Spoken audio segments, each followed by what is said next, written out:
Oke, kita lihat firman Tuhan bersama-sama. Keluaran pasal 1 ayat 16. Apabila kamu menolong perempuan Ibrani pada waktu bersalin, kamu harus memperhatikan waktu anak itu lahir. Ya. Jika anak laki-laki kamu harus membunuhnya, tetapi jika anak perempuan bolehlah ia hidup. Ayat 17.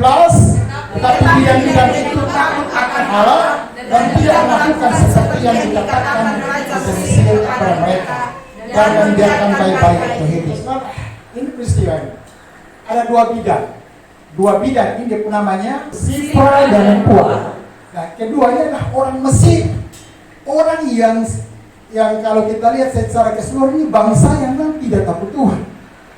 Tapi Alkitab mencatat mereka berdua ini orang yang berbeda. Kedua perempuan yang beda. Sekian banyak perempuan di Mesir, mereka kan sebagai bidan.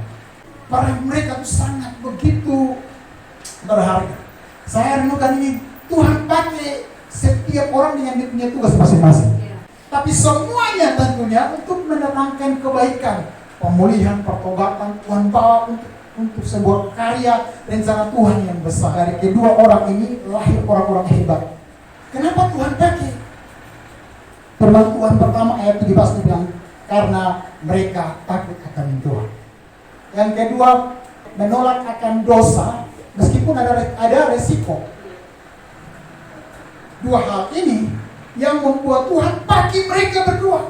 Nah, hari-hari ini dua sifat ini yang bisa saja hilang. Mungkin di keluarga kita, bukan hanya di dalam keluarga kita, mungkin saja itu dalam diri kita masing-masing yang notabene hamba Tuhan. Rasa takut akan Tuhan atau hormat kepada Allah semakin berkurang. Kalau orang masih mau lebih hargai manusia, dia tidak berkenan kepada Allah. Terus dia bilang bahwa dia tidak melakukan seperti perintah raja. Tapi ingat, tanggung resiko. Jadi hari-hari ini banyak kita mau mencari aman juga. Ayat ini saya merenungkan bahwa sudah sebagai hamba Tuhan itu betul. Tapi setiap kali kita akan diperhadapkan dengan ujian-ujian yang sama seperti itu. Apakah masih tetap untuk hidup dalam takut akan Tuhan, hormat kepada Allah, ataukah kita juga mencari kesukaan manusia?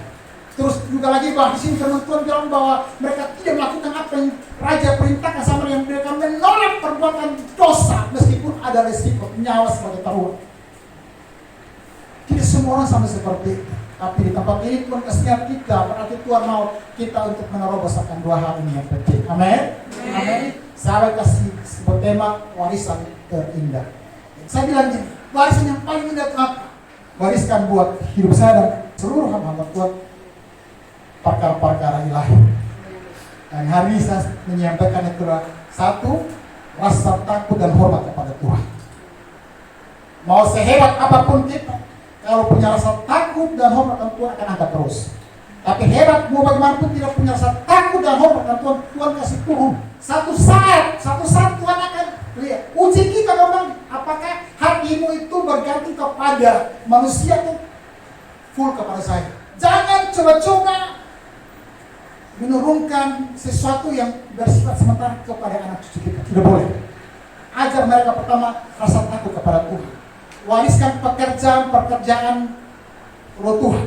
Yang hal pertama takut akan Tuhan berarti tunduk dan taat kepada Tuhan. Orang taat dia pasti melakukan perintah. Nah, saudara lihat, kalau kedua orang ini mereka memilih taat kepada Tuhan. Sebagai salah satu contoh, Kejadian pasal 22 ayat 12 sampai 14. Lalu ia berfirman, jangan bunuh anak itu, dan jangan kau apa-apakan dia, sebab telah kuketahui sekarang bahwa engkau takut akan Allah, dan engkau tidak segan-segan untuk menyerahkan anakmu yang tunggal kepadaku. Lalu Abraham menoleh dan melihat seekor domba jantan di belakangnya, yang tanduknya tersangkut dalam belukar. Abraham mengambil domba itu, lalu mengorbankannya sebagai korban bakaran pengganti anaknya. Dan Abraham menamai tempat itu Tuhan menyediakan. Sebab itu sampai sekarang dikatakan orang di atas gunung Tuhan akan disediakan. Teman-teman bilang begini, jangan kamu apa-apakan anak itu, sebab telah kuketahui sekarang. Jadi Abraham sedang melewati tahapan pengujian. Tuhan menguji apa? Ketaatan. menundukkan diri kepada otoritas. Menguji apa? Dia percaya kepada aku sungguh-sungguh atau tidak. Buktinya apa? Dia melakukan kehendak Tuhan. Jadi artinya apa? Orang yang dia tunduk kepada Allah, dia melakukan kehendak Tuhan. Lalu Abraham menoleh dan melihat seekor domba. Tuhan menyediakan. Jadi saya bilang, ketaatan melakukan perintah Tuhan, hasil pasti ada. Jadi setiap pengorbanan kita karena kebenaran, Tuhan pasti menyelamatkan, Tuhan pasti menolong, Tuhan pasti memberkati. Tidak ada pengorbanan yang sungguh-sungguh sia-sia. Percaya saja. Buktinya apa? Pertama tadi Abraham. Tuhan tahu, Tuhan melihat kesungguhan hati untuk dia mulai taat, mulai tekun kepada Tuhan. Ketaatan daripada hamba Tuhan ini, yaitu Abraham, sampai begini. Saya ingat bahwa Yesus ajar begini, ajar kepada murid-muridnya. Yohanes, Simon Petrus, mereka ketika Tuhan menginjili, banyak orang melihat mujizat Tuhan, mereka berbondong-bondong ikut Yesus sampai semalam-malaman. Terus mereka lapar. Murid-murid bilang gini, Guru, mereka sudah ikut kita dari mulai waktu yang telah lalu, sekian jam yang telah lalu. Mereka pasti lapar. Kalau kita suruh mereka pulang, Yesus bilang apa? Jangan suruh mereka pulang. Kamu lah yang harus makan mereka. Kamu harus kasih makan mereka. Murid-murid begini, dan satu bilang, Guru, kita hanya punya ini, 2 ekor ikan. Satu bilang, Guru, kita hanya punya 5 roti. Ini artinya realita kita tidak mungkin menjawab kebutuhan 5.000 orang. Tapi Yesus ajarkan kita, percaya kepada Tuhan itu 5 tambah 2 bukan 7, 5 tambah 2 bukan 7, 5 tambah 2 5.000. Suka-sukanya Tuhan. Amin. Jadi si Abraham dibuat sama seperti itu. Yang saya maksudkan bahwa betapa mereka melewati sebuah masa Tuhan memproses untuk mereka melakukan perintah Tuhan itu tidak mudah. Tapi waktu mereka taat itu manis sekali. Karena bukan mereka lagi, tapi kuasa Allah yang menolong mereka.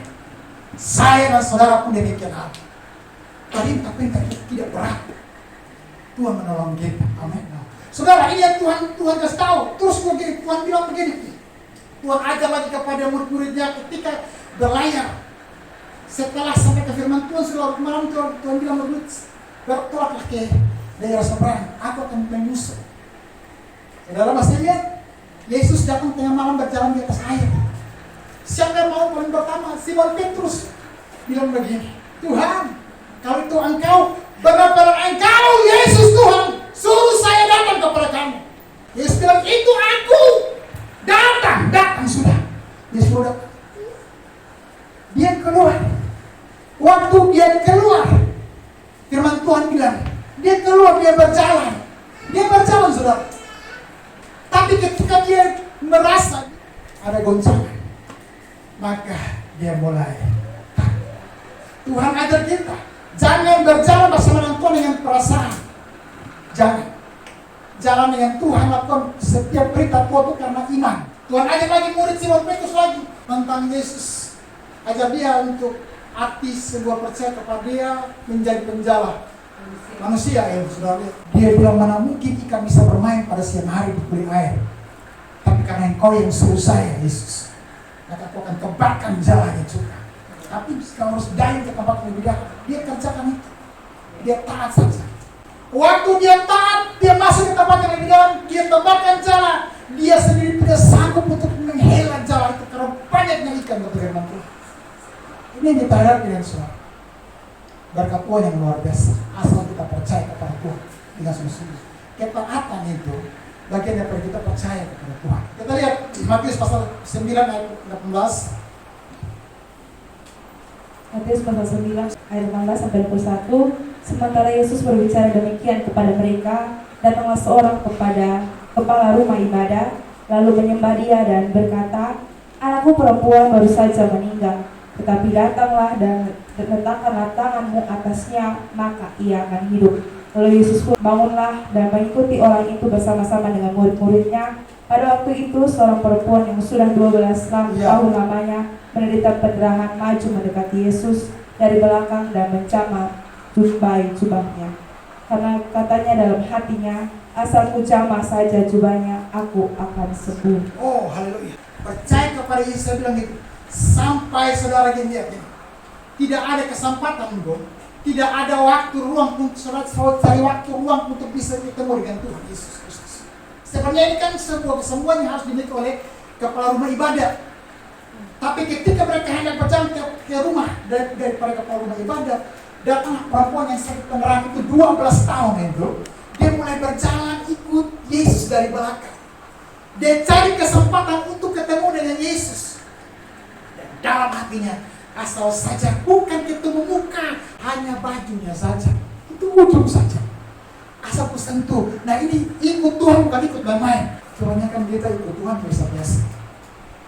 Dengan ini saya bilang bahwa orang yang dipakai Tuhan seperti kedua Tuhan perempuan ini orang-orang yang betul punya hubungan dengan Tuhan. Saya bilang karena takut Tuhan itu bukan yang sama-sama. Takut Tuhan itu harus ada pengorbanan yang hebat. Tapi dampaknya pasti ada. Nah saudara, dari hal ini saya melihat bahwa ada pengorbanan yang luar biasa.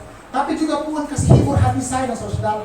Bukan hanya kita waktu pengorbanan sungguh-sungguh, rela menderita sungguh-sungguh, harus kita punya iman sungguh-sungguh dengan Tuhan sungguh-sungguh, tapi juga dia kasih hibur hati kita. Amsal pasal 8 ayat 13. Aku akan Tuhan ialah membenci kejahatan. Aku benci kepada kesombongan, kecongkakan, tingkah laku yang jahat, dan mulut penuh tipu muslim. Nah kalau orang-orang yang sama seperti dia tidak bisa dipakai Tuhan untuk melakukan sesuatu perubahan. Musuh mungkin sudah di depan, tapi dia tidak punya kemampuan apa-apa karena dia tidak takut Tuhan, dia tidak bertobat. Oleh sebab itu kita lihat bahwa Tuhan juga melakukan banyak perkara yang besar ketika kita hidup dalam takut akan Tuhan. Jaminan bagi orang yang takut akan Tuhan yang pertama, dia beri kebahagiaan. Mazmur pasal 128 ayat 1. Bahagialah setiap orang yang takut akan Tuhan, yang hidup menurut jalan yang ditunjukkannya.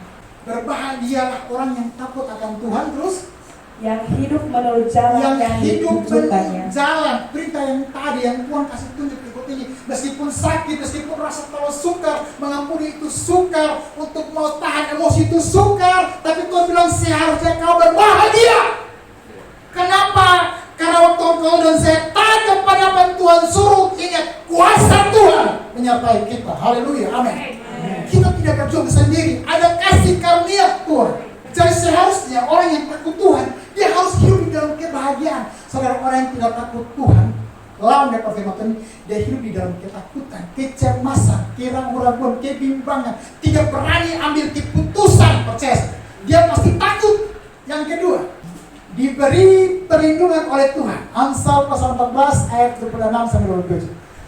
Dalam takut akan Tuhan ada ketentraman yang besar, bahkan ada perlindungan bagi anak-anak. Bukan hanya kita, keturunan kita, anak-anak kita dapat perlindungan. Akan Tuhan adalah sumber kehidupan, sehingga orang terhindar dari jerat maut. Jadi takut akan Tuhan itu sumber sektor kehidupan, awal kehidupan. Jangan pernah asal ini untuk jauh dari Tuhan. Jangan. Saya katakan bilang ada orang merancangkan yang jahat, luput. Nah, yang ketiga, orang yang takut akan Tuhan diperhatikan oleh Tuhan. Mazmur 33 ayat 18. Sesungguhnya mata Tuhan tertuju kepada mereka yang takut akan Dia, kepada mereka yang berharap akan kasih setia. Tuhan terlalu baik. Kenapa? Karena umat yang takut akan Tuhan, Dia datang, Dia temui kita. Dia pun cara hidup itu dengan berbagai macam cara.